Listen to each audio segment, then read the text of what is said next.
Throughout our history, one creature above all others has haunted our imagination.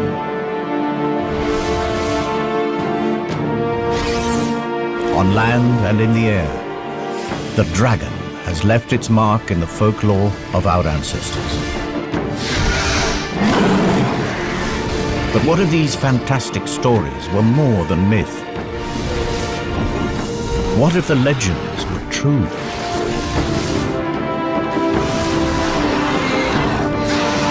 This is the story of a unique family that survived from the time of the dinosaur to make a final stand in the Middle Ages.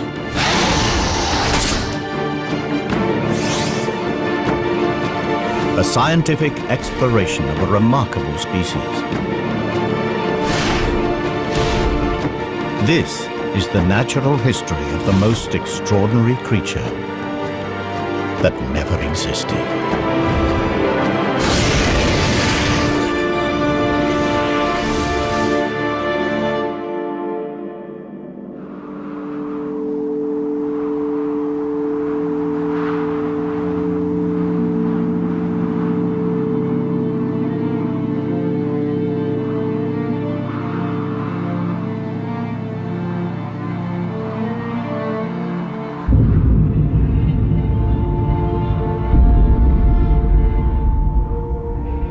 The Cretaceous period, a time when the world was ruled by the most fearsome predator that ever walked the earth.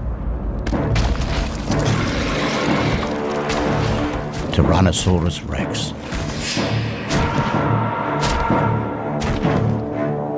The T-Rex has been forced to this remote place from his usual hunting ground. Something has been raiding his territory, and food has become scarce. He hasn't eaten for days.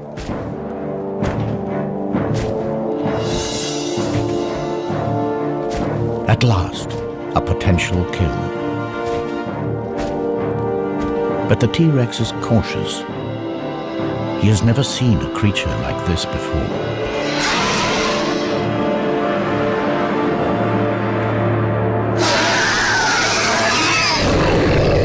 Hunger drives him on. The T-Rex has a clear weight advantage. So his prey bluffs, extends its wings to give the illusion that it is much larger than it really is.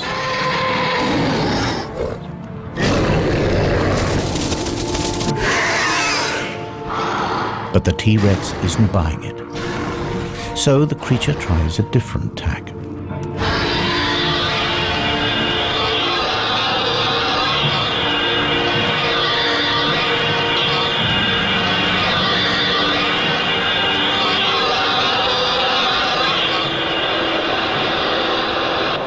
The cry carries for miles.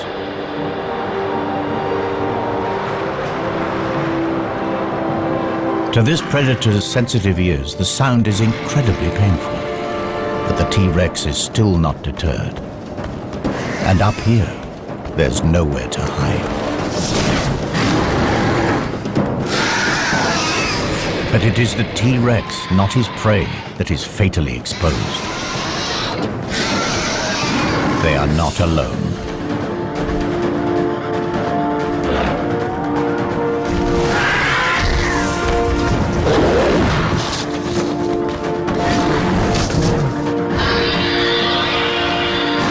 This is an adult female, a fully grown prehistoric dragon. This is her territory and she's protecting her son.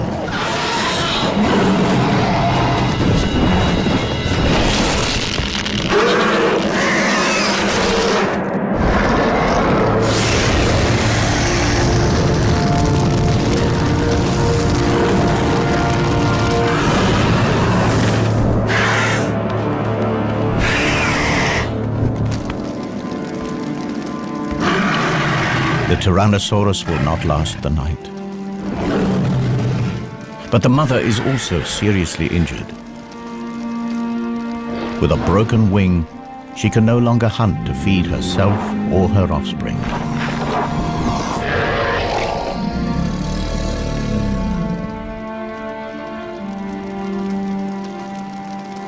But 65 million years from now, the T-Rex's skull will inspire a theory in the mind of a brilliant young paleontologist.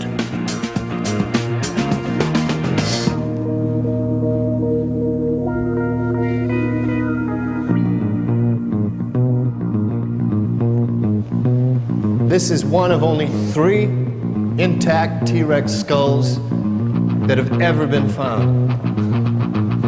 It all started 5 years ago when I discovered this complete T-Rex in Montana. It was big news. Dr. Jack Tanner, paleontologist, an overnight celebrity. But then I blew it. I proposed the existence of an impossible creature. You see, my T-Rex skull was damaged in a very specific way. To me, the injuries were evidence of an attack by a predator unlike anything known to science. The evidence was undeniable. So I tried to get others to see things my way. The nature of these marks suggests that this skull was punctured by 3 sharp objects in an arc. It's a talon formation. But I don't believe that these puncture wounds actually killed the Rex.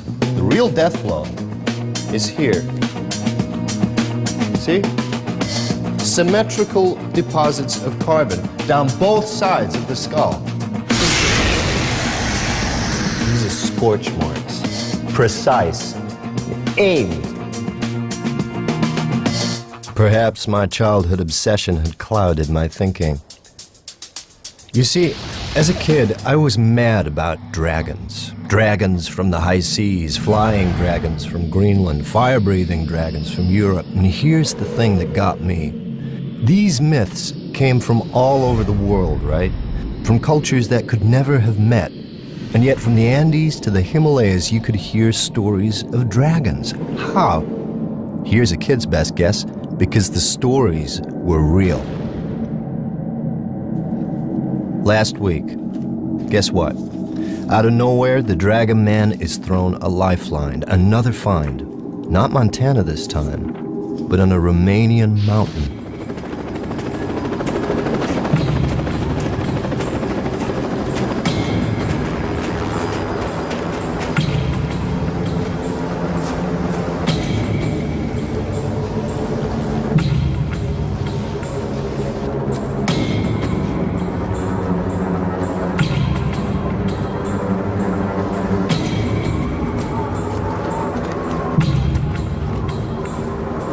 Extreme skiers had fallen into a network of ice caves. They found something horrific.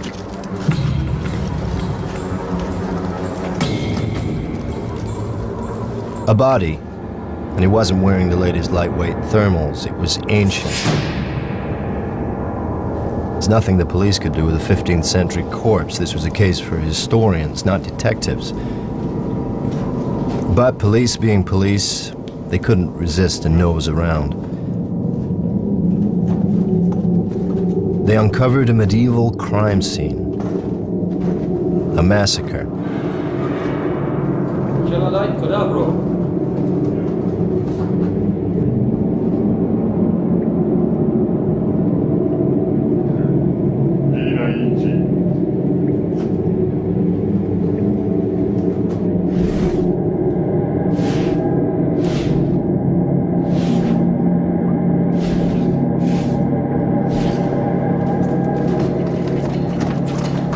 They moved deeper into the cave and soon wished they hadn't. Now, I don't know the Romanian word for dragon, but someone said it.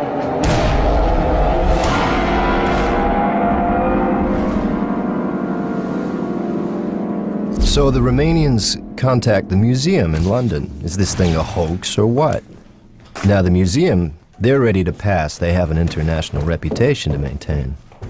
I get to hear about it and figure I'm the perfect solution. The man with no reputation to lose.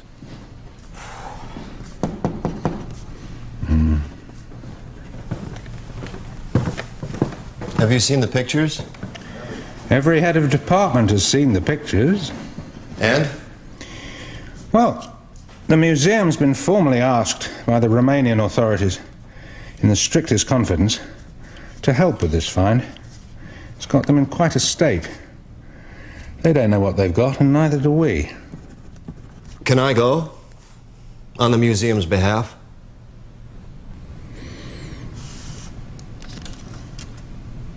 I can call a meeting.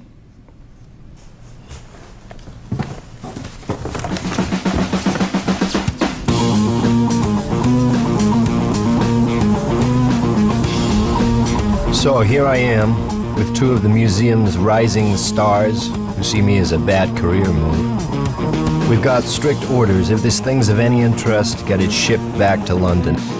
If it's a hoax, make our excuses and leave. If news gets out, I'm the fall guy. Either way, I lose. Unless, by one chance in a million, it's not a hoax. Maybe then I get my reputation back.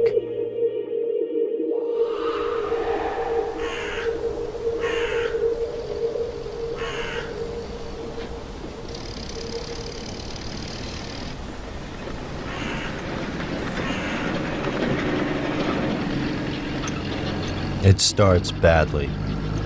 They've moved everything off of the mountain.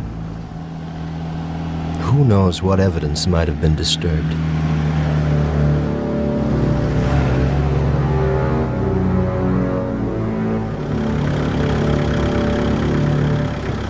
So we're in the backwoods, at a makeshift mortuary in an overgrown shed.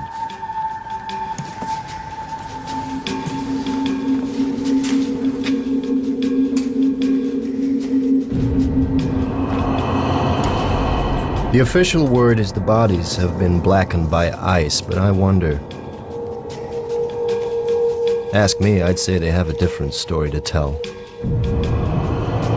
But I mind my own business. My assignment is through here.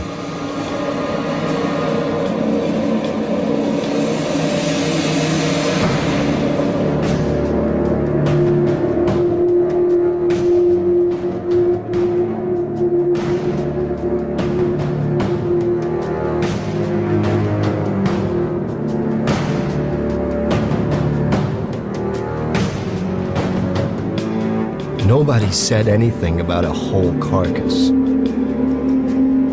It's massive. I can see why the Romanians were cagey. I should be too, if I had any sense. This has got to be a hoax, hasn't it?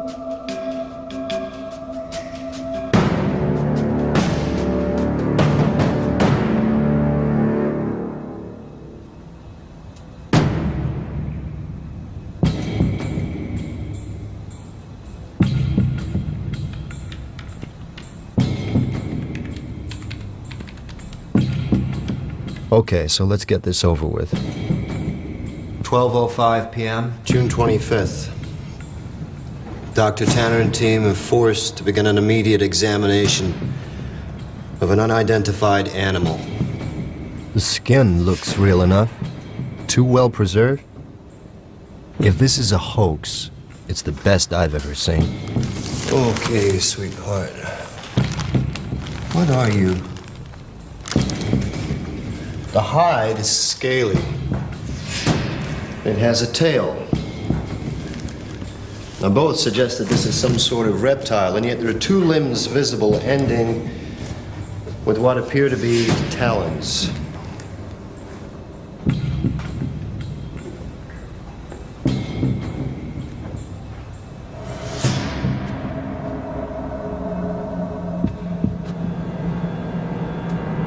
Now, these are general characteristics.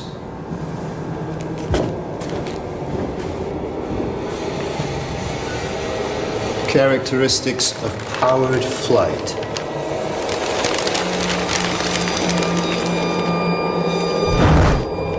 Could this thing really fly?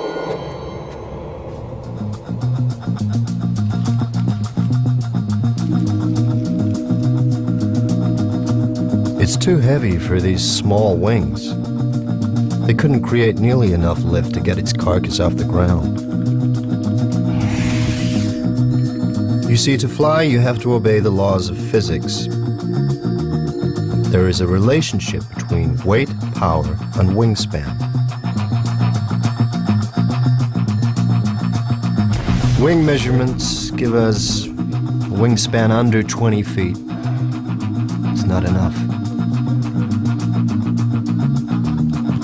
This creature looks built to fly. It's got all the parts, but at the moment they just don't add up. Estimated weight?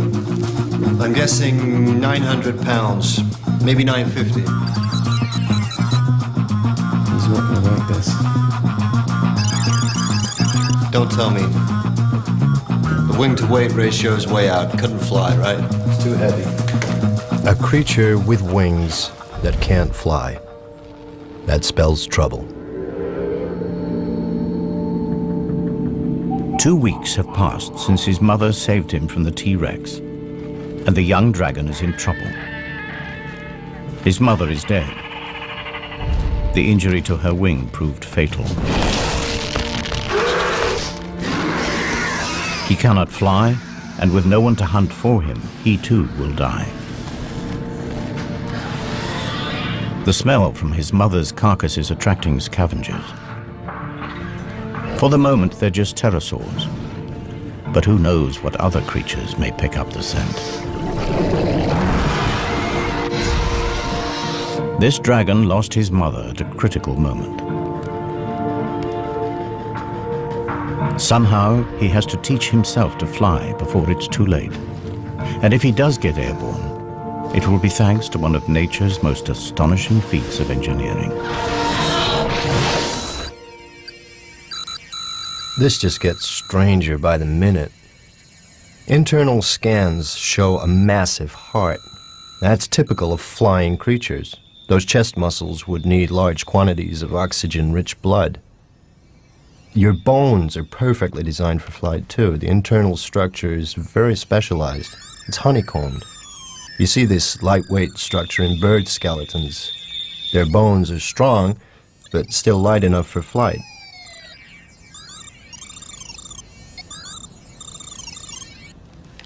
But you're still too heavy for those wings. Come on, what's your secret? Any good news? There's something unusual inside the chest cavity. What are these? The image is too fuzzy. We don't have time to speculate. I'm going inside.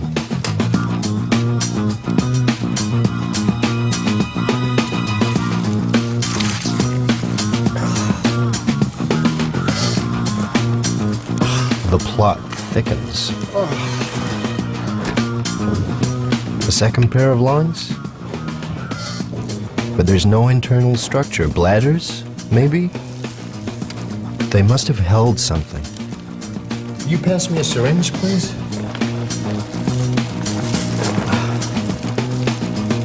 Thank you.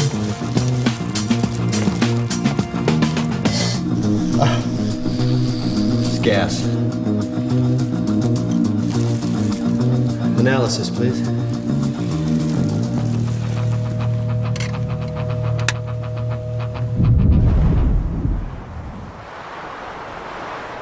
Unable to hunt, the young dragon exploits the only food available to him. His mother's meat will keep him alive for a few days. But if he can't fly, he can't hunt.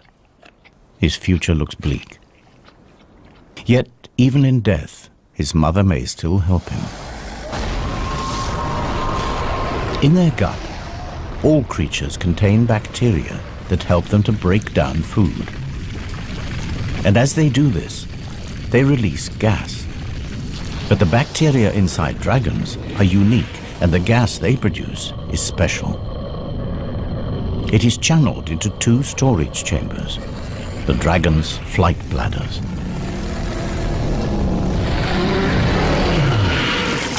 Alongside the super light skeleton, these bladders provide the key to flight, provided you know how to use them.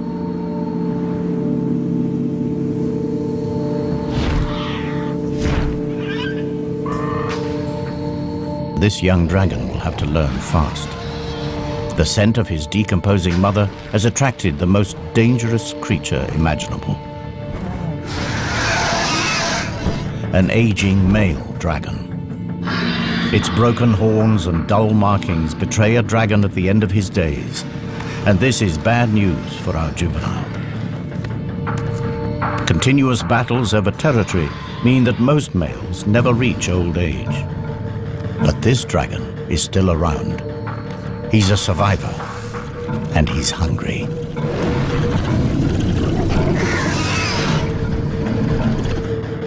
The youngster senses that given the choice, he'd prefer fresh meat. And this time, his mother isn't there to save him. His only hope is to take to the air.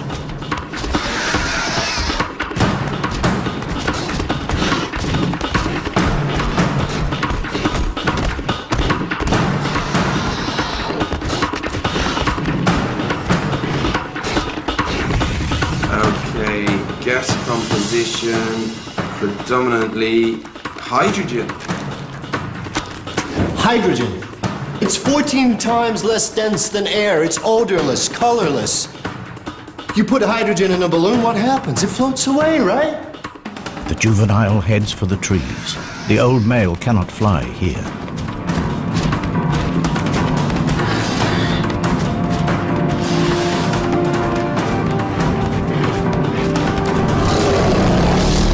Inside, the young dragon's body is working overtime. Heart beating, muscles pumping, and hydrogen is collecting at a phenomenal rate.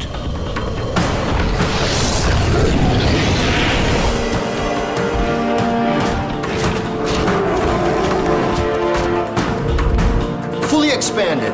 What would you say is the cubic capacity of one of these things? 15 cubic feet. There are two. That's 30. 30 cubic feet. A pump full of hydrogen. What kind of lift does that give us? Not quite there, but maybe.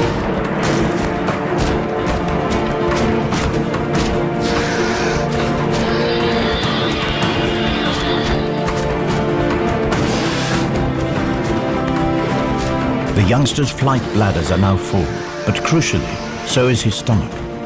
The undigested meat is weighing him down. Just in time, instinct takes over. He empties his stomach and spreads his wings.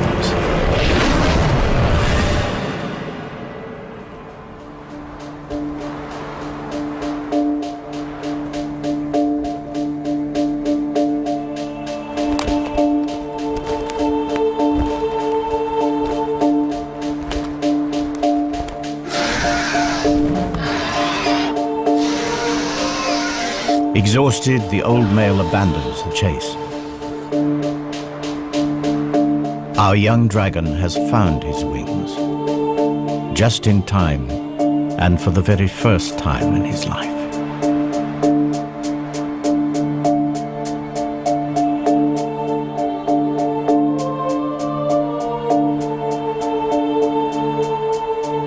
Analysis suggests it's to be confirmed that maybe, just maybe, this creature could fly.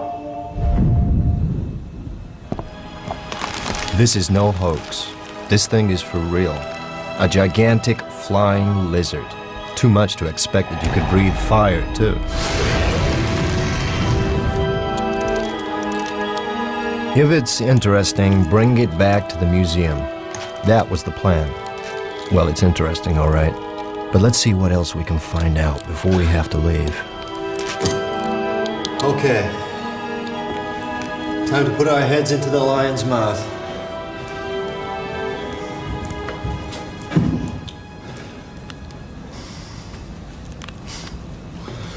It was clearly a carnivore. A formidable predator. What's going on here? You've got incisors for ripping meat, and molars, grinding teeth.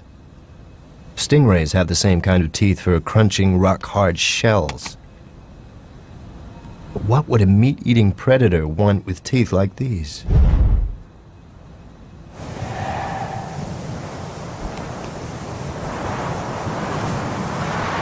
Several years have passed. and our juvenile is now a young adult. But he is homeless. Without territory, he will never have a regular supply of food, and he will never mate. But his time has come. In the past, he has strayed accidentally inside the territory of dominant males. Today, there is no mistake. It is a daring act. Half of all young males are killed in territorial battles. The dull coat of adolescence has transformed into a vibrant display designed to intimidate rival males.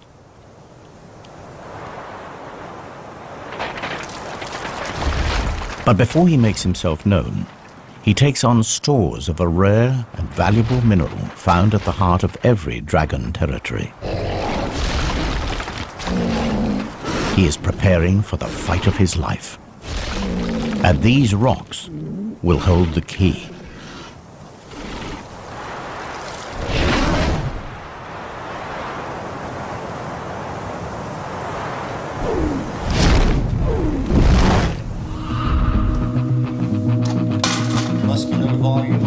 The inner surface of the mouth is incredible.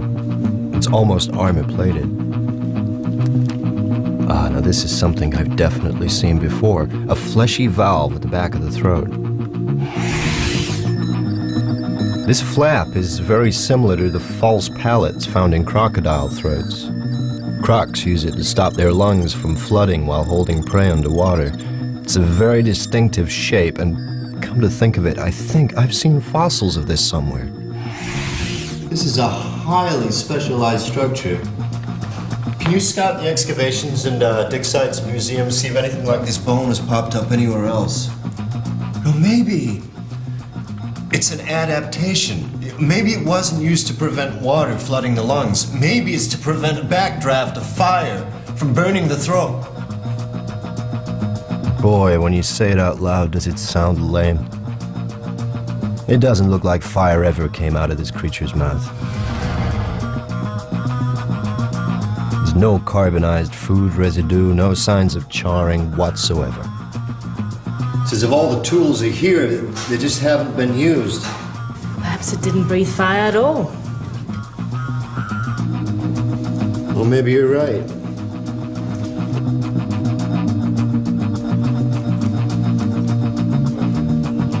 Let's take a step back. Nature isn't constrained by our lack of imagination. Think about it. The natural world is full of bizarre creatures that have the most extraordinary weapons, tongues like spears, colors that change, and shapes. Lassos even, but a creature that breathes fire? Bear with me. Meet the bombardier beetle. Now, when this guy gets angry, he fires out liquid at a temperature of over 200 degrees Fahrenheit. Now, how's he do it? By pumping a liquid fuel into a reaction chamber where a catalyst ignites it. The exploding chemicals have nowhere to go but out. And with a bang! Now, is that how dragons did it?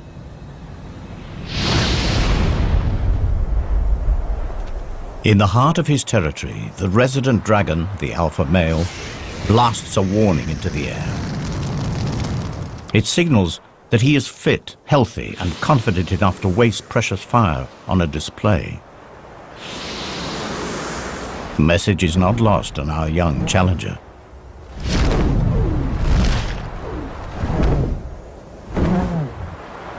If he has any chance at all of winning this duel, he must be at his very best, because the stakes are high. With territory comes not only a guaranteed supply of food, but the one thing every young male needs if he is to leave his mark on the next generation: females.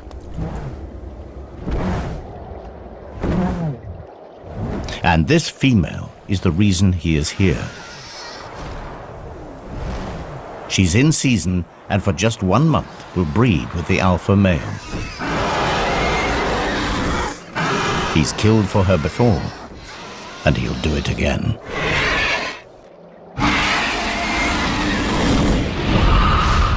Okay. Back to basics. What do we need to produce fire? We need fuel, and we need something to light it with, an ignition system. We need a light, combustible material. Like gas?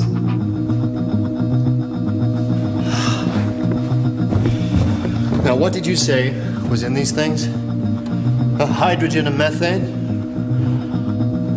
How could I have been so stupid? I need a light.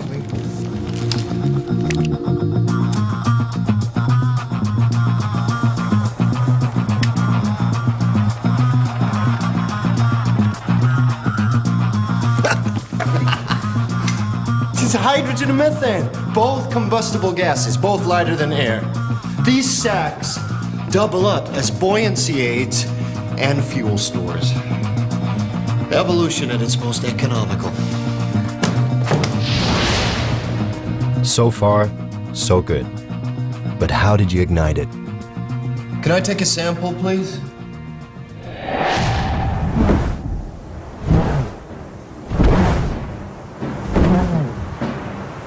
The alpha male is an experienced warhorse. With nothing to prove, he's lost the bright colors that mark out the young challenger.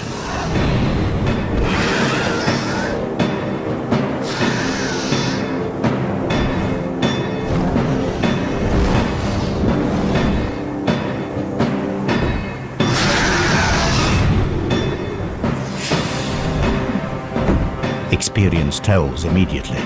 The alpha male catches our youngster with his first strike. Instinctively, the young dragon heads for cover. The cold, damp clouds will also dull the pain. But the alpha male is not without his problems. These dogfights are calculated affairs. The hydrogen in his fuel tanks also has to keep him airborne. Every blast of flame reduces his mobility.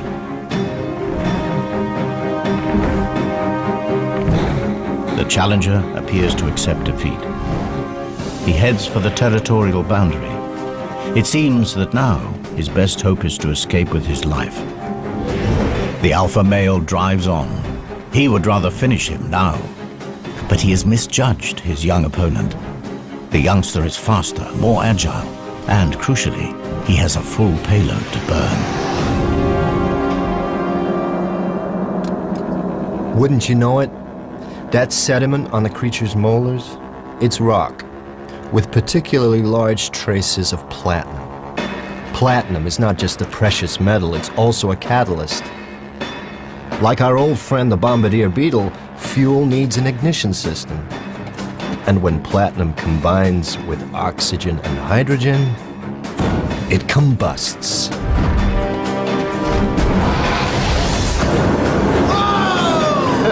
It produces fire.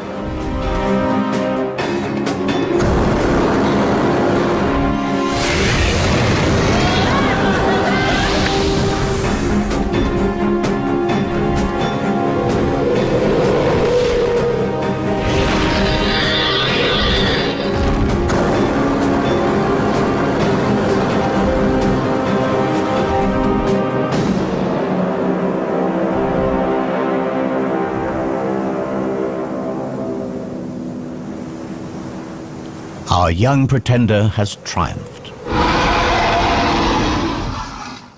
The female prepares to accept her new dragon overlord. All his life, he's fought the odds, and at last, he's made it. My theory was right after all, and you're the proof. You could fly, you could breathe fire. 65 million years ago, one of your ancestors killed my T-Rex. So how did your ancestors survive when the dinosaurs didn't? The natural history of our planet tells me that it simply couldn't have happened. 65 million years ago, at the peak of our dragon's success, a curtain comes crashing down on the Cretaceous period.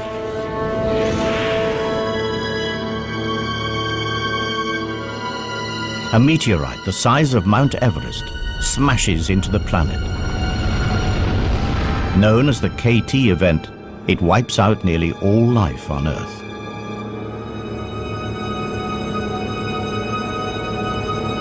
But somehow your species did survive. How?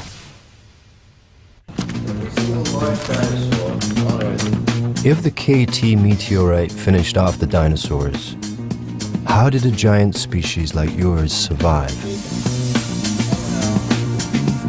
Let's think straight. What other large creatures survived KT? Sharks, skates, rays, turtles, coelacanths, amongst others. And all have in common? Their marine life. On crocodiles, too. Crocodiles. The false palate is found in crocodiles. Raised nostrils, suggesting a creature that could hold its prey in its jaws and breathe while completely submerged in water. But this creature didn't swim. It flew. It has wings and talons, not webbed feet, suggesting the palate must be an evolutionary relic. Somewhere in the dim and distant past, this creature's ancestors lived in water. You swam from extinction.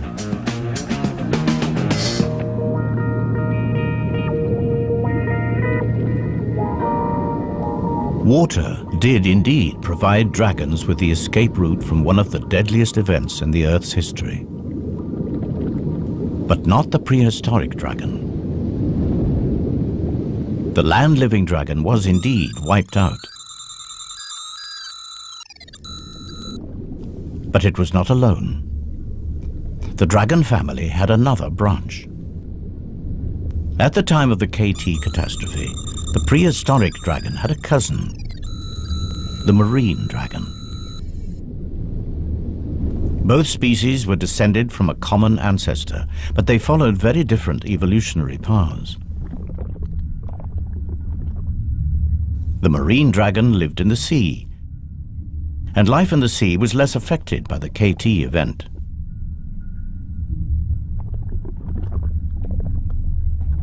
As they evolved, their flight bladders became swim bladders. Their large wings reduced to become fins, and their powerful tails became rudders. Marine dragons thrived.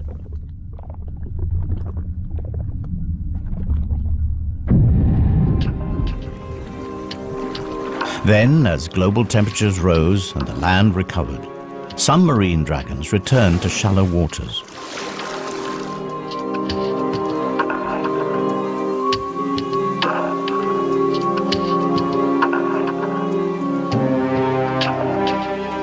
Through estuaries and rivers, they eventually made their first tentative steps back onto land.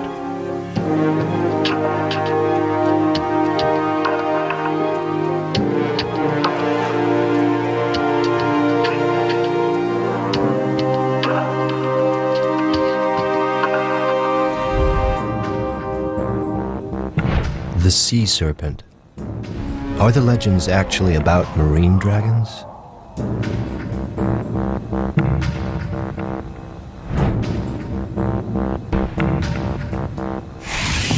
That false pallet, guess what? Looks like it's turned up at a dig site. This could be our missing link. Well, what kind of environment are we talking about? Forest. What kind of forest? Bamboo. I knew I'd seen the pallet before. It was in that excavation in China. I thought it had been from an extinct branch of crocodilian. Turns out to be much more exciting. So the water dragon came back on land and evolved into new species, at least one of them in Asia. Forest dwelling. What would you be like? Well, in Chinese mythology, dragons are low-slung, elongated, slender. The kind of body one would expect from an animal that's recently adapted from water. Was it really suited for life in a forest?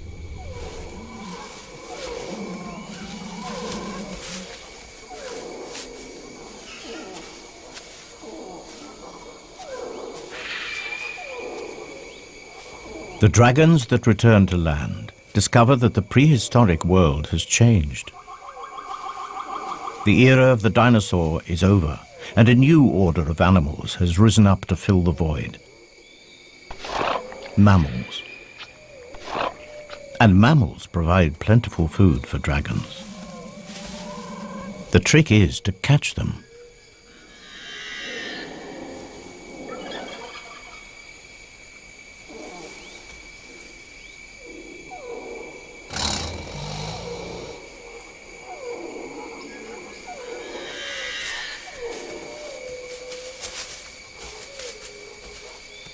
The superb camouflage and silent movement has made this dragon all but invisible in the bamboo forest.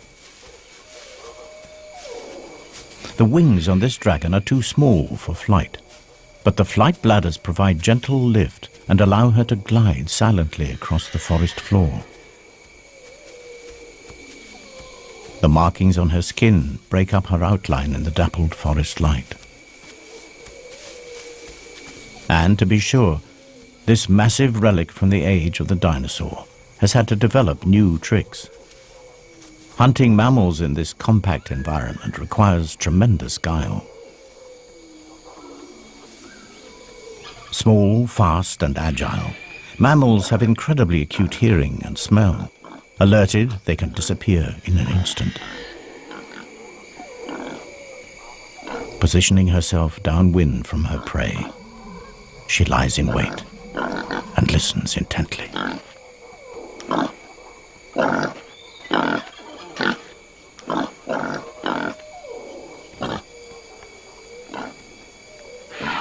But she's not ready to strike just yet. Not before unveiling a highly specialized weapon that gives her an edge against this wary prey.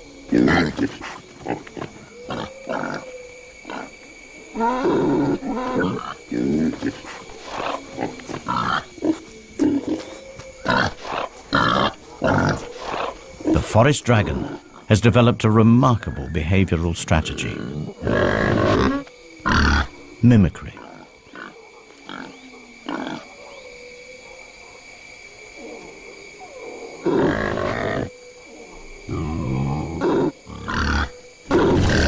By carefully controlling the flow of gases from her flight bladder, she manipulates her voice and entices her prey.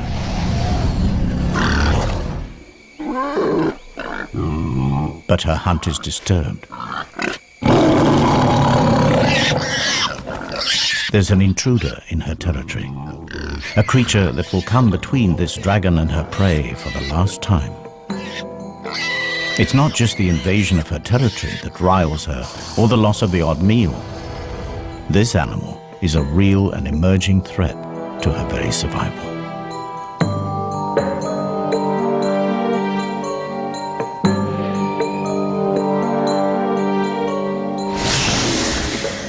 A glide is the best her stunted wings allow. But she has the scent now and is determined to finish things.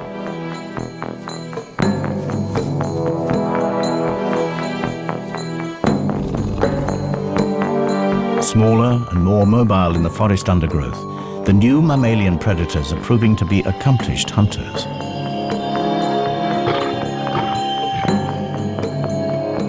Left alone, these predators will outcompete her for food, and she would starve.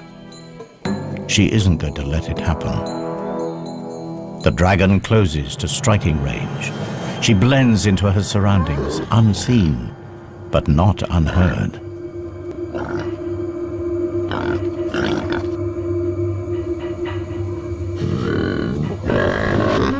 The sound is not a warning to go away, but an invitation to come closer. The tiger senses a meal.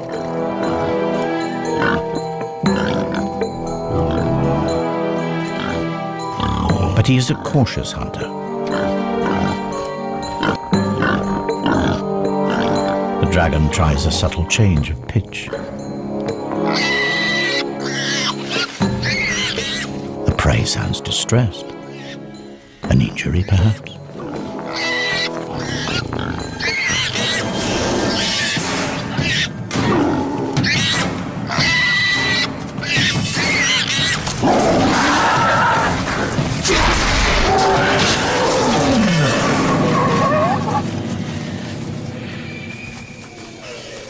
tiger falls for it hook, line, and sinker.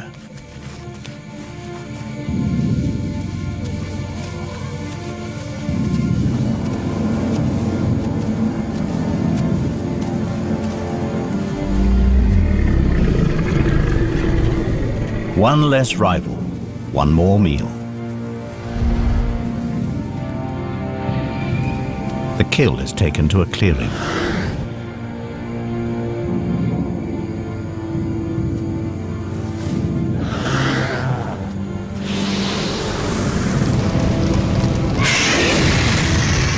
The forest dragon has adapted its ancient weapon into a culinary tool. Cooked meat is far more easily digested. But the flames draw another mammal near. A species that will prove a far greater threat to her survival.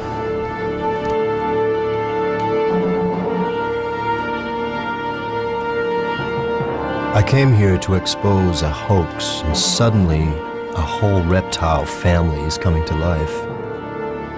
And what a family. Of all the prehistoric giants, only yours survived the KT catastrophe. And you weren't the only dragon. Seems there was a forest-dwelling Asian dragon, a sea dragon too, just like the myths. Could there have been others? I need more time. The helicopter will be with us any minute, and soon we'll be heading back to England. And once this thing's back in the museum, I won't get a look in.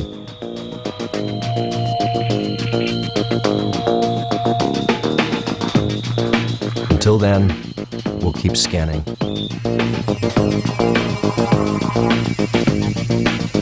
You need to look at this.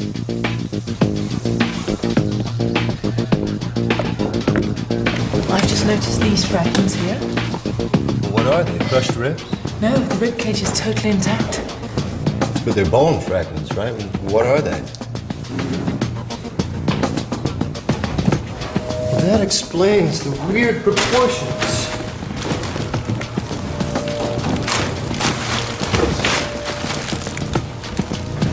Of course. It's got 4 legs. And 2 wings. 6 limbs. No vertebrate that ever lived has 6 limbs.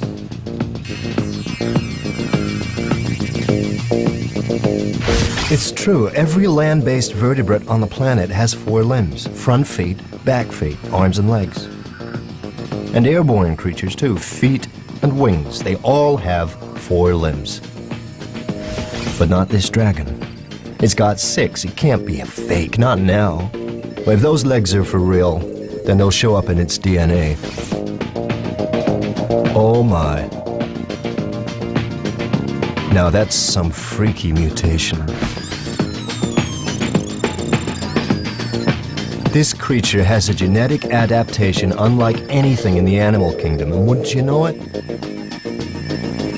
In the gene responsible for generating limbs. And it's here in mythology, too. The Chinese, the Aztecs, Polynesians, they all drew images of creatures with the same adaptation, giant 6-limbed reptiles. The clue was there all along. How could I have missed it? These drawings aren't wild imagination. They're records. These primitive people were telling us something, and we weren't listening. And if the images are accurate, then there are even more evidence that there were many types of dragon, and they lived everywhere on the planet.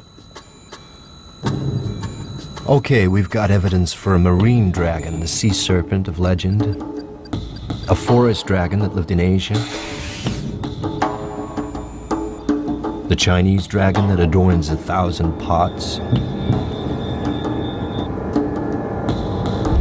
and you, well, let's call you the mountain dragon. Have you left your mark on European folk history?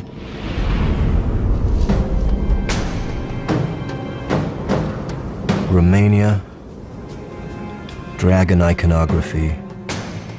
Here you are, recorded in stained glass. The locals called you the devil from the mountains. And the legend conforms pretty much to type, terrorizing local folk, raiding livestock, breathing fire, a monumental battle to the death.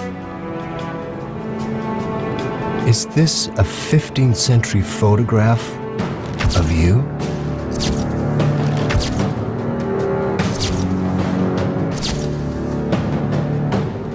So the local farmers gave you a name, the Mountain Devil. And what kind of devil were you? We're down to the wire. They'll be moving the body out any minute, and I'll have to leave with it. One last check. Could we have missed something? What's that in the heart? That's something embedded in the right atrium. That's not organic matter.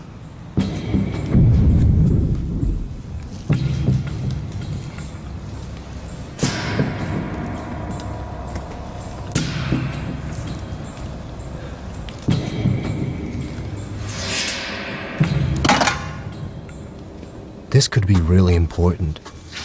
Unequivocal evidence that dragons and humans were at war.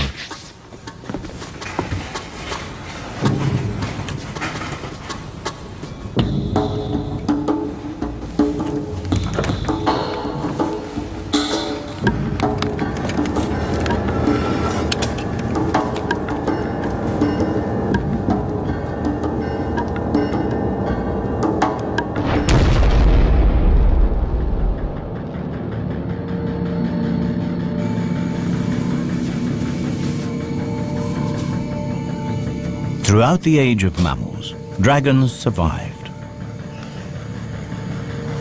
But their survival was precarious. Fire was the ace that kept them one step ahead of the competition.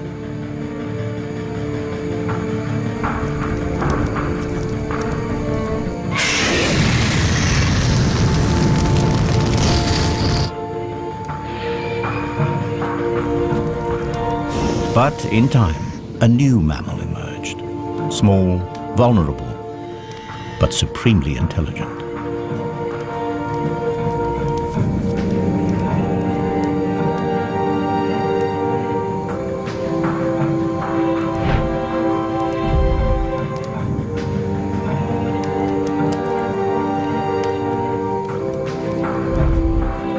Physically, man was no match for a dragon, but he recognized the possibilities of fire.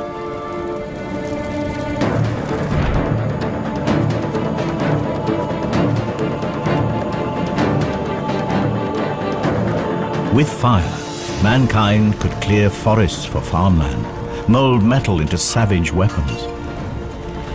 In the evolutionary blink of an eye, mankind was pushing the most deadly predator in the natural history of our planet to the verge of extinction.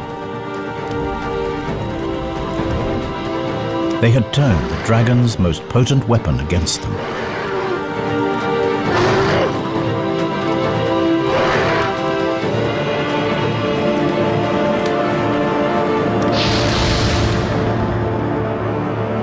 The stories of these epic battles were recorded in folklore around the world, culminating here in Romania.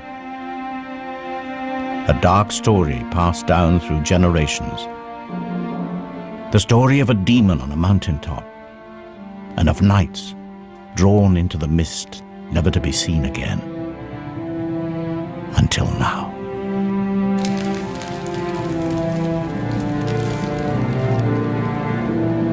Humans and dragons, mortal enemies. If these knights went looking for a dragon, it looks like they found one. This isn't ice damage, this is carbonization. These men were burned alive by a dragon for sure, but not ours. Our dragon never breathed fire.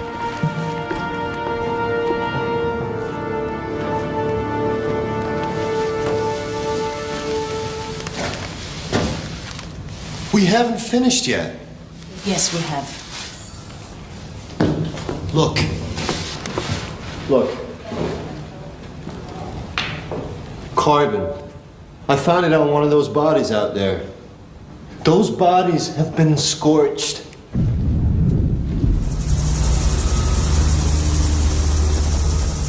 They're right, of course. It's the find of the century, and we can't risk it turning to mush. But the mountains are calling me. What did those men find up there? They're ready for it!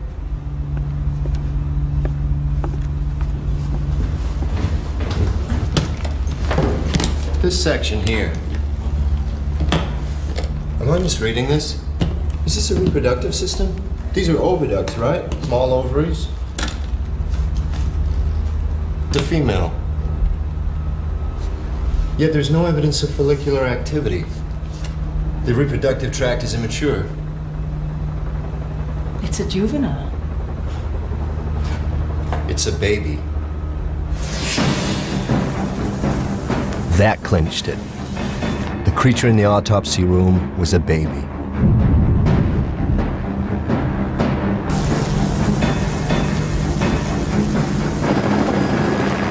The cave wasn't just the scene of a random crime. It was a nest. The local myth is starting to sound remarkably like an accurate verbal account of a real event. The knights weren't killed by our dragon. They were killed by an adult, perhaps defending its young. A dragon corpse can tell us how their bodies worked, but a nest, it can tell us so much more, how they lived. My guess, up in those mountains, we'll find evidence for a dragon family. Tanner is about to unravel a medieval tragedy. It is the 15th century, and a mountain dragon is under threat.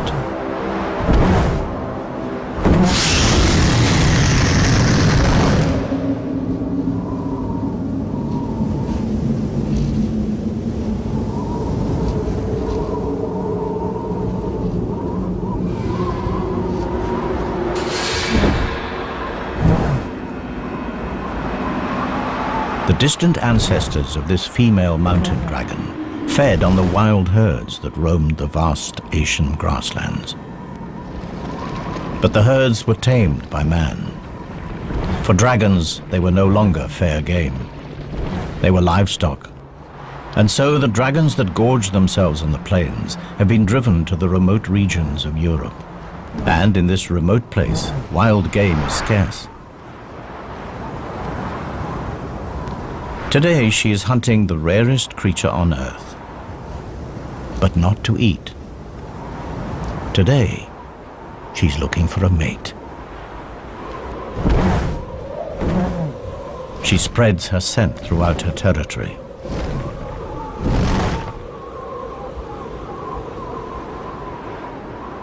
Strong winds carry the pheromones south.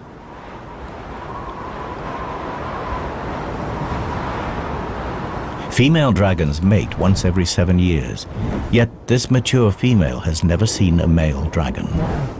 Nevertheless, every year when she comes into season, instinct commands her to play out the rituals of attraction.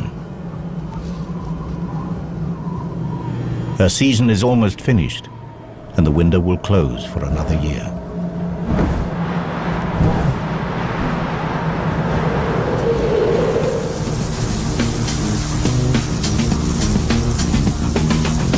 Another change of plan. Something interesting about a half mile below the cave.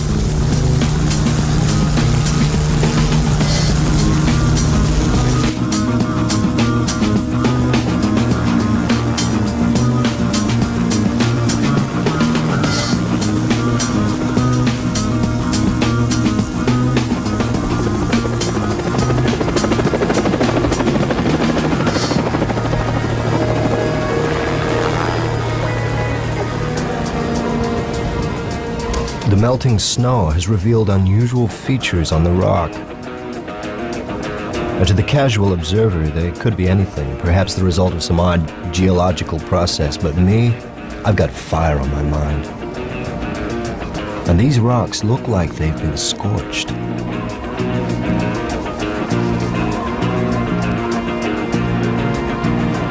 No, don't worry about samples. I need you to follow this line and look for more burn marks. And tread carefully, watch for hidden crevasses.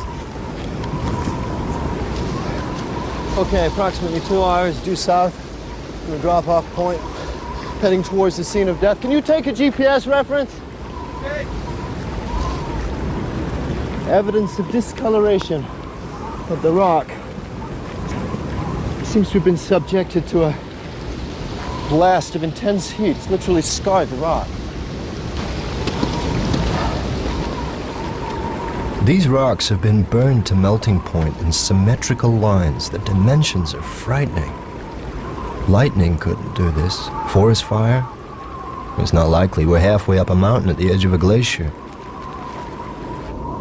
The lair is nearby. Was there some kind of fight?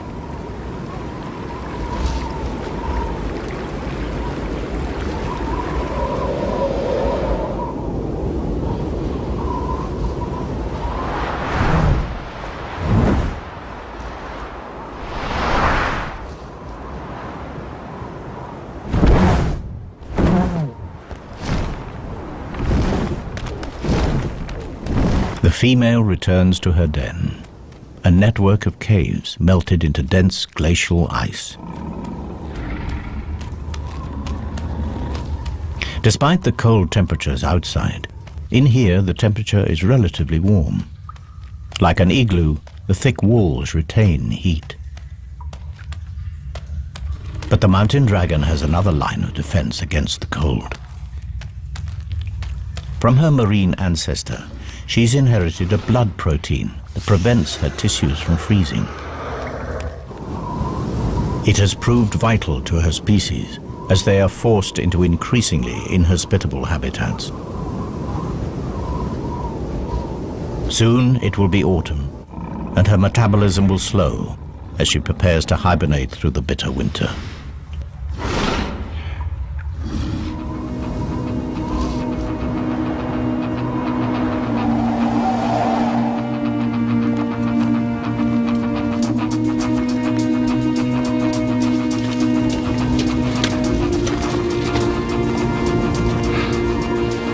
This is it.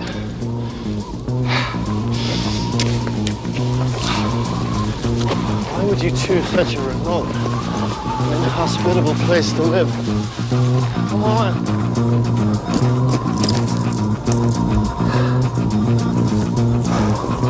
Well, the police have done their job. Now it's our turn. Set up ultrasonic mapping and grid digital tiles of all the surfaces. We need to get a clear picture of what this place looked like 600 years ago. Can you begin excavation of the floor and the walls? Any extra forensics that we may have missed that may give us some clues as to the nature of the creature? I'm on it.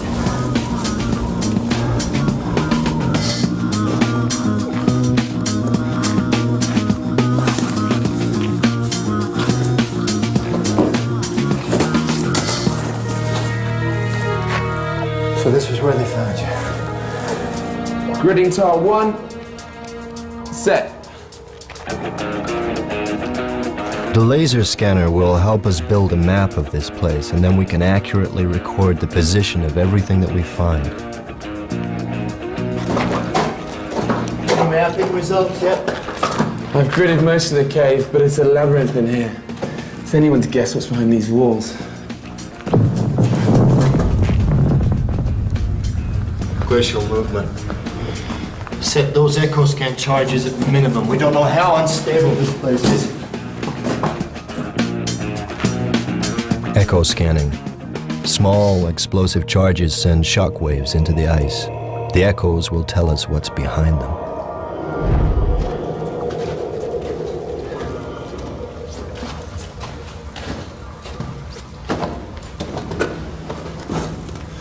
What is it? I'm not sure. I know what this is. Dragon poop. Looks like organic matter. beautifully preserved. Good work. Okay, bag it.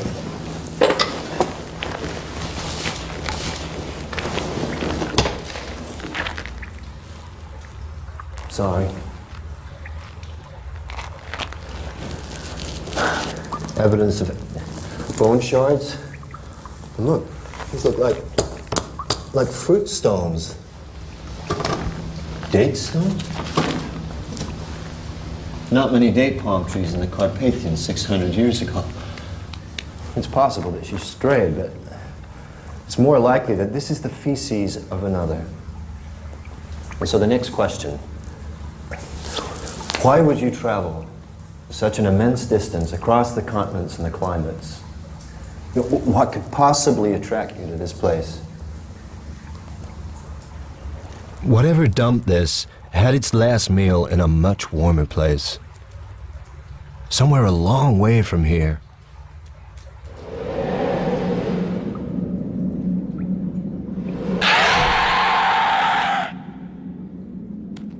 The female's curiosity is aroused.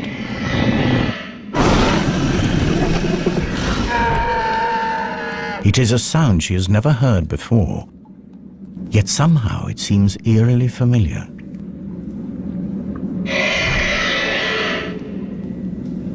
She is compelled to investigate.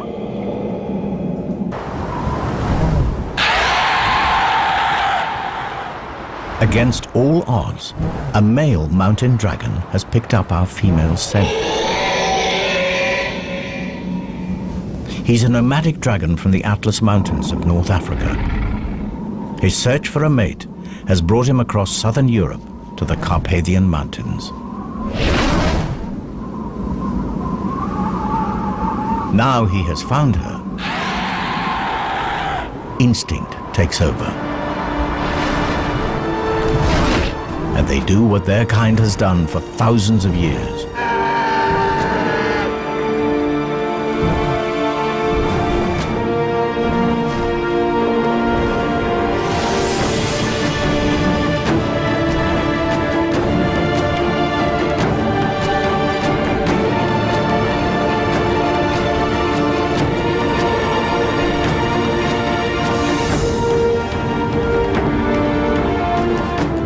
It is a courtship ritual that is as perilous as it is spectacular.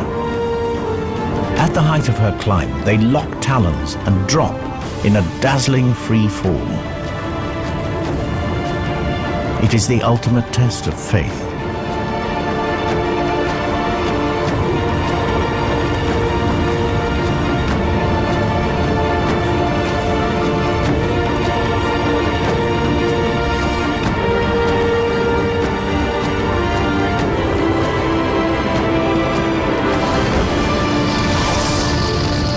The scorches in the mountain rock serve as mute testimony to a spectacular and successful dragon mating, and a species on the verge of extinction that finds hope in a new generation.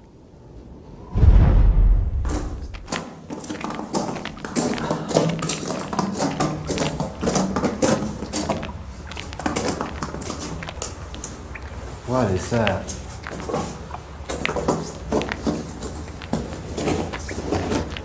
The initial investigation team must have had a lot on their minds. They sure overlooked this.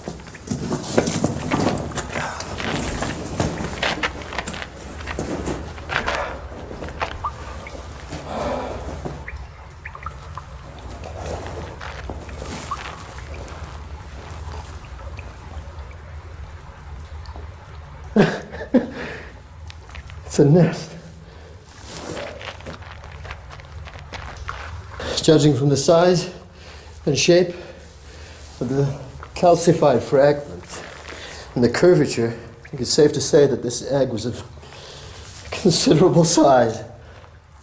And given the fairly limited number of fragments, I think it's safe to say that only one egg would have been incubated at any one. Oh my God.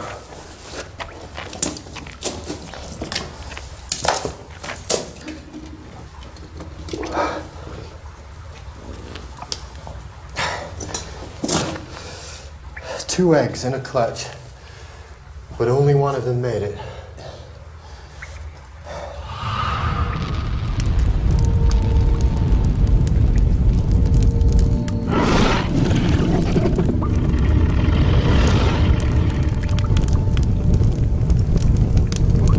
Crocodiles bury their eggs in active compost to keep them warm. Dragons have a much more direct method.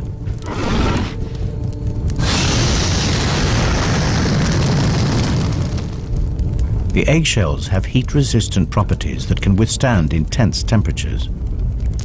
In fact, without this searing heat, the dragon chicks inside would die of cold.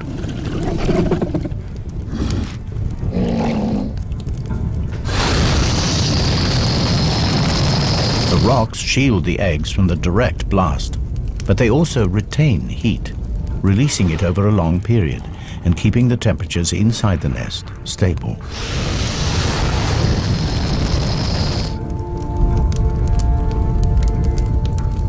If she is to become a mother, careful and constant temperature control is essential over the long incubation period.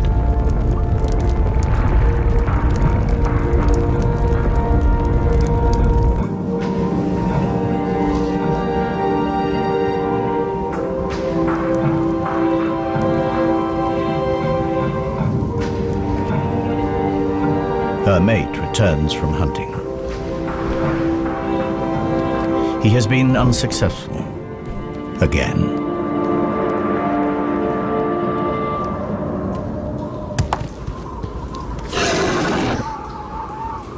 After mating, female dragons become aggressive, deeply defensive when any creature approaches the nest, even a mate.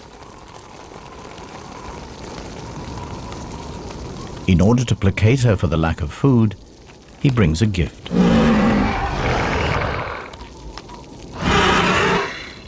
Another rock for the nest.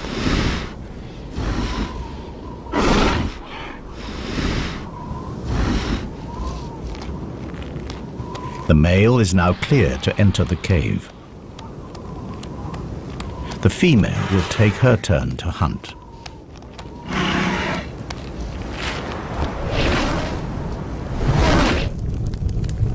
Now the male has responsibility for the nest. Special sensors in his tongue allow him to check the temperature. If the eggs fall below 60 degrees, the chicks will die. Yet, quite deliberately, he lowers the temperature. There is method in this apparent madness. Just like crocodiles, the temperature in the nest will determine the sex of the offspring. Cooler temperatures encourage the development of females. Males, even sons, will compete for territory, food, and breeding females. Females suit him better. In normal times, this self-serving strategy is sound, but in a species on the verge of extinction, an imbalance in the sexes could prove fatal. Should anything happen to him, this tiny group is finished.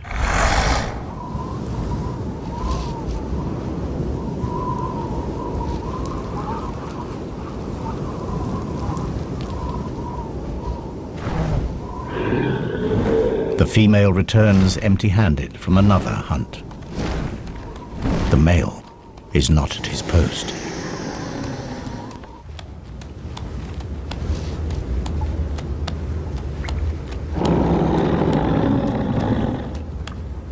Something is very wrong. The male has let the incubation temperature drop dangerously low.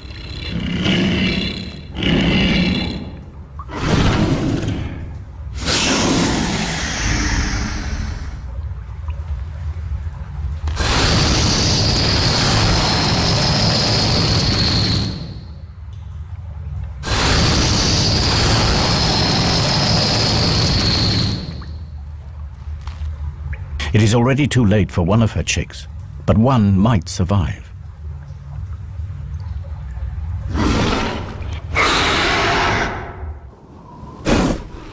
The male senses trouble and makes his escape.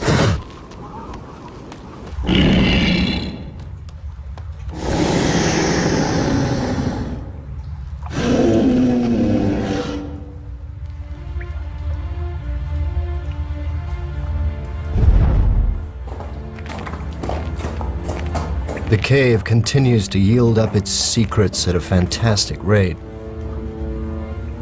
Bones from a domesticated sheep. You are preying on local livestock. Silly girl, you are playing a very dangerous game.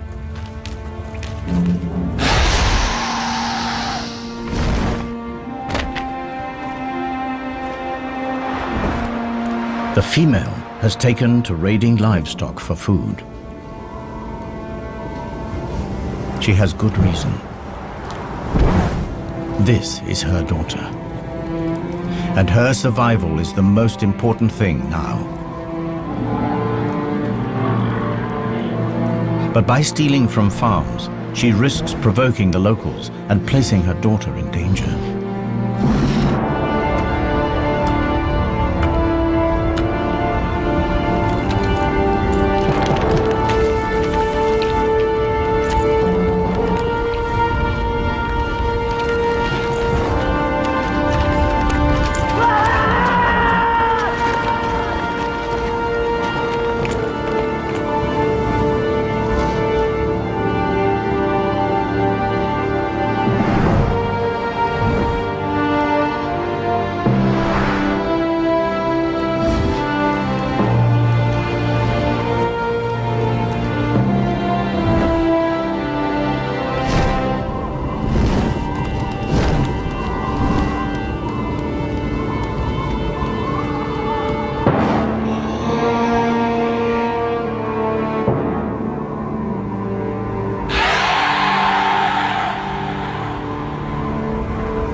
Unaware of the price on her head, the female dragon continues to equip her daughter for the future.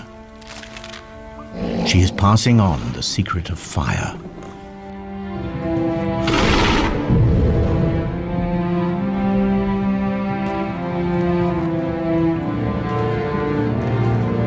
These marks could have been made yesterday. They were after something in the rock. We'll need tests, but my guess is that we'll find platinum. This nest wasn't built here for the view.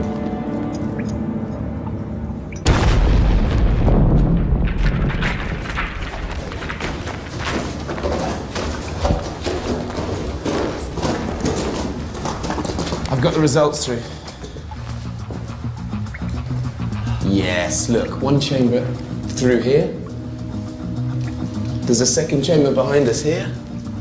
And there's a third chamber right over there. 3 chambers. We've only got time to go into one, so what do you want to do?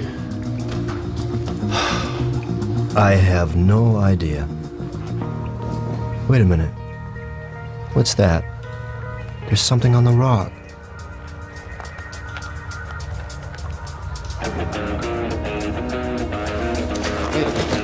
Stand here. Stand here. Put your arm. This arm. Just stay there. Don't move. No, put your arm back.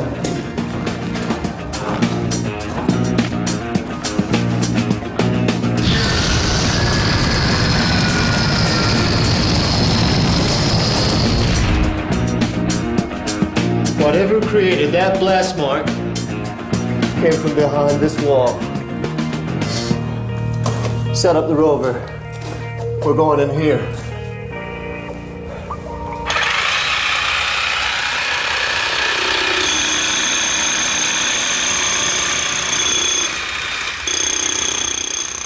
The ROV, Remote Operated Vehicle. One of the latest additions to the paleontologist arsenal. The small camera can scoot through the tightest holes to send back pictures.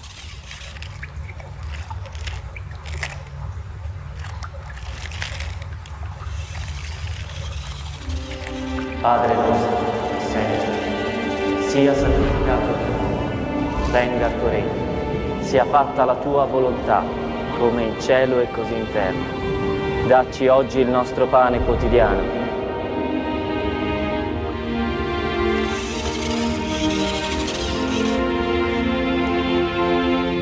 E rimetti a noi le nostre debiti, le nostre colpe, come noi le rimettiamo ai nostri debitori.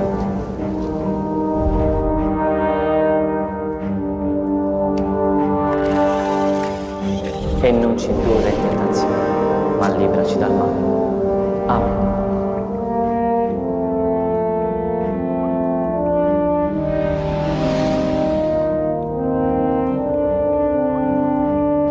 We gotta get in there.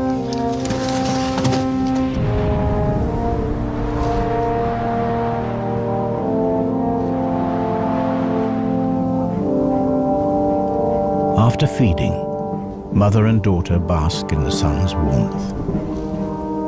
Their wings soak up heat like solar panels.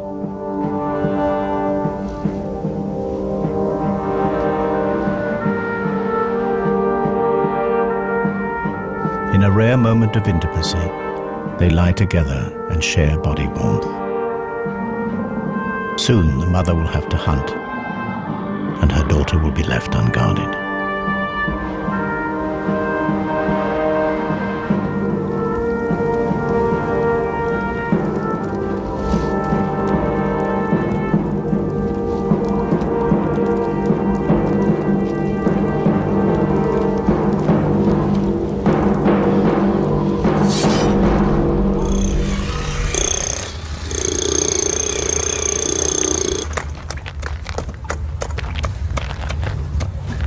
The nights in the mortuary weren't alone. This place is looking more like a war zone. The question is, whatever killed them, is it still in there?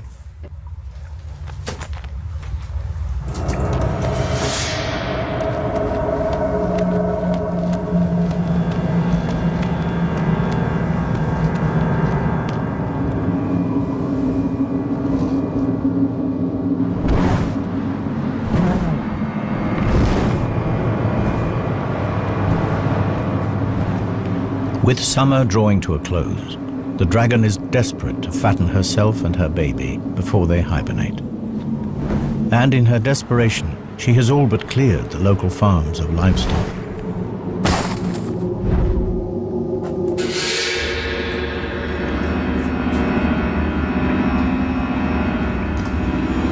There are 2 more bodies in here.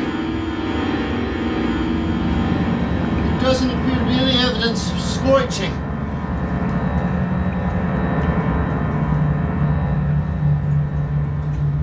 I'm getting closer. I know it. Where are you? Wait, there's another passage. I'm going through here.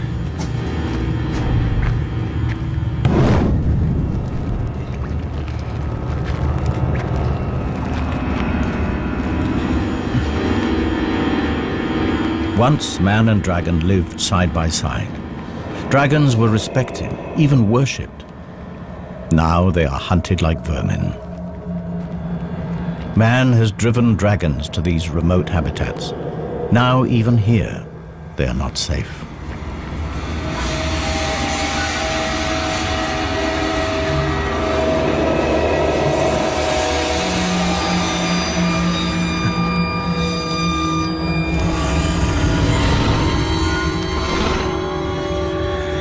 Without the ability to breathe fire, this immature youngster is vulnerable. But her assassins were reared on stories about their terrifying weaponry.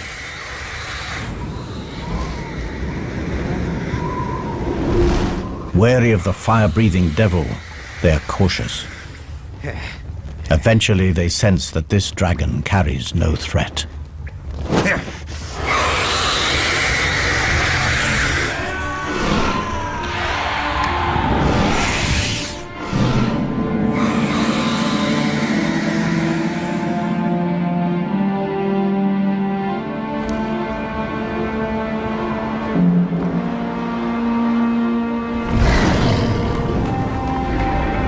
The mother returns.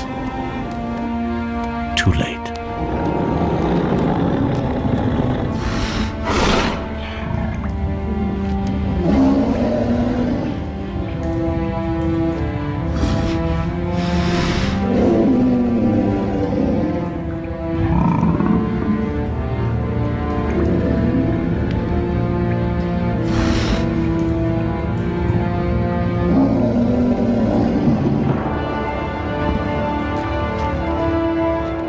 But her grieving will have to wait. She catches a scent, chilling yet familiar. In a final insult, the assassin wears the blood of her daughter as a trophy.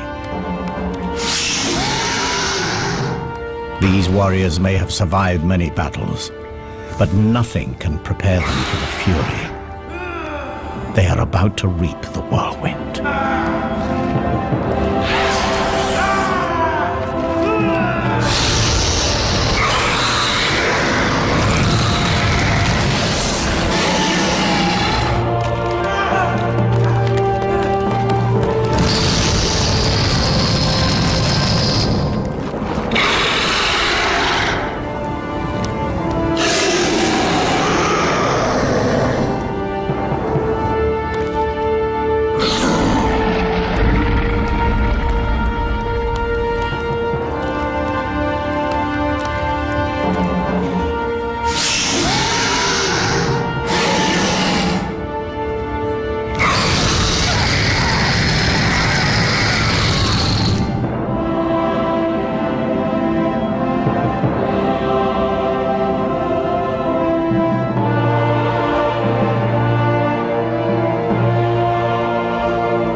Like higher mammals, dragons invest many years in rearing their young, and like those mammals, they feel loss.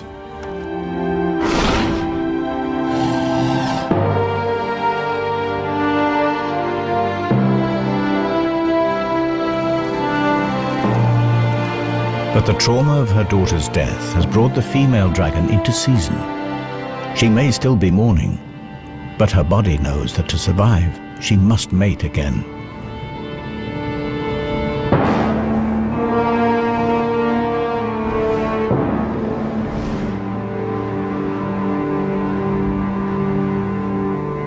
She starts again the process of attracting a mate back into her territory. She displays the armor from her daughter's assassins. Dragons are naturally attracted to reflective objects.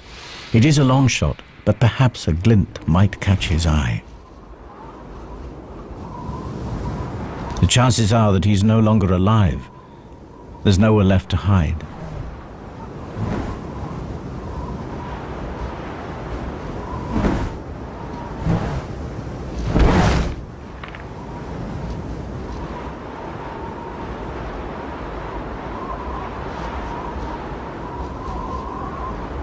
As winter draws in, hibernation beckons.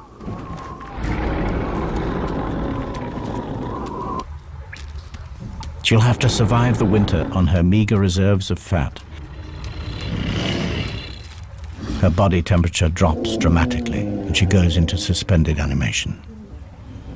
All her usual functions are placed on emergency status, and her hydrogen reserves fall to almost zero. And in this state, she's as vulnerable as her daughter.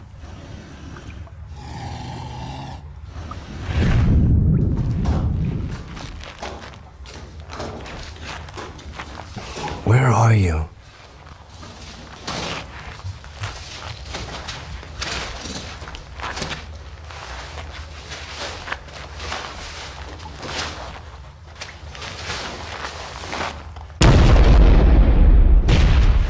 Another body!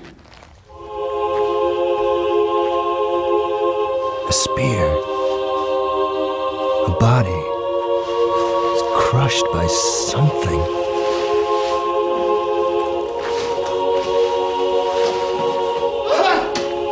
I found a wing!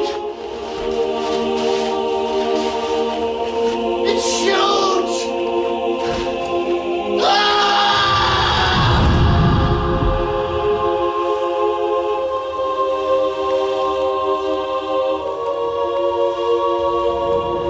The female is woken from her torpor. More men have made the climb to her lair. This time they are better prepared. Mercenaries paid by the local farmers to settle the score.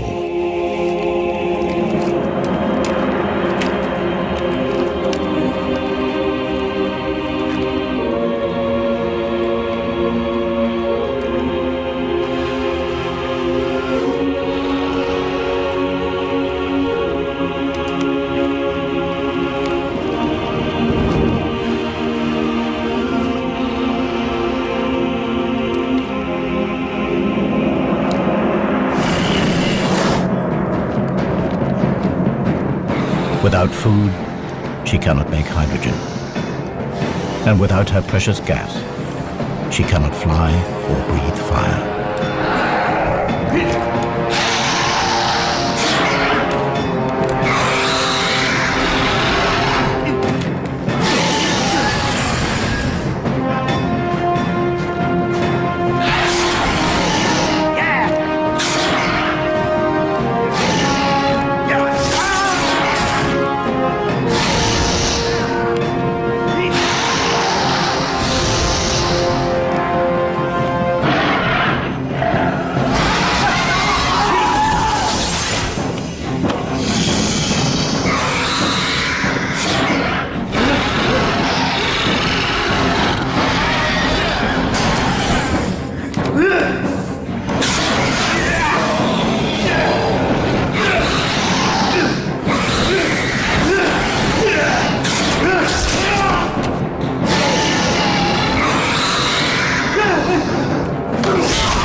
Over the years, the cave was sealed by snow and ice, and the bloody battle frozen in time. The dragon faded from reality to mythology and would have stayed that way had these two dragons not revealed their secrets to us.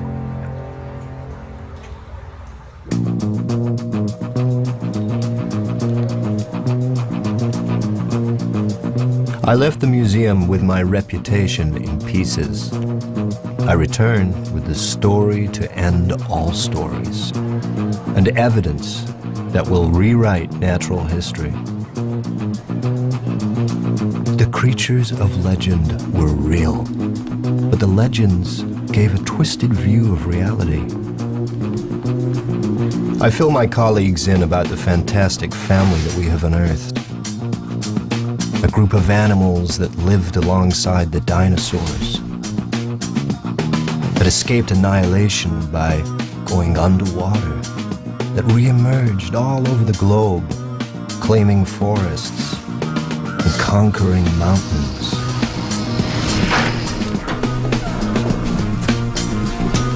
But I can tell that they're not listening. They want to see the evidence firsthand. And who can blame them? This way. And goggles on, please.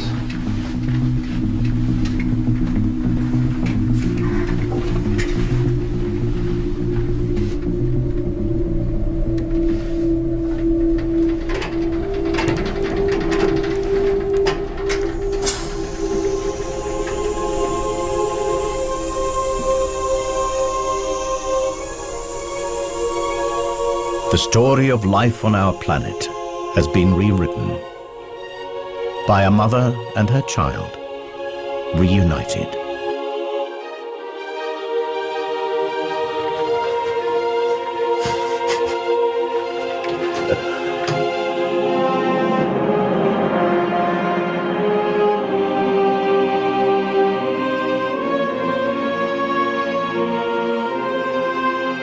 And that's what we have here. The last of a legendary line. Myth made real.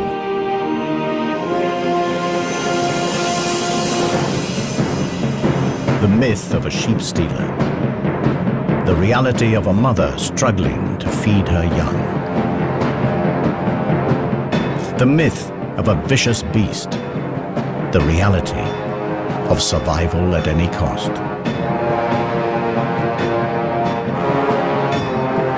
The myth of knights that climbed a mountain to slay a dragon. The reality, persecution and extinction. Now every dragon myth from around the world begs the same question. Were they real too? And the most important question of them all, were these really the last dragons?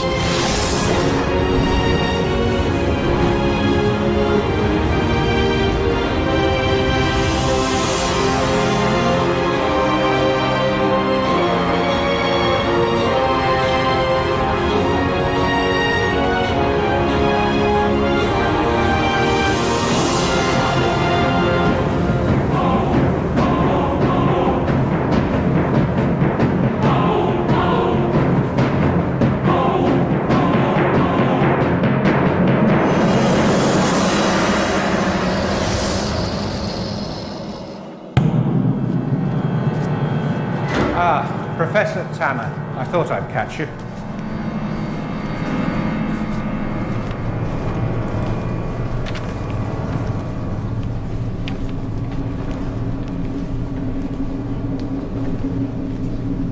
These were taken 2 months ago.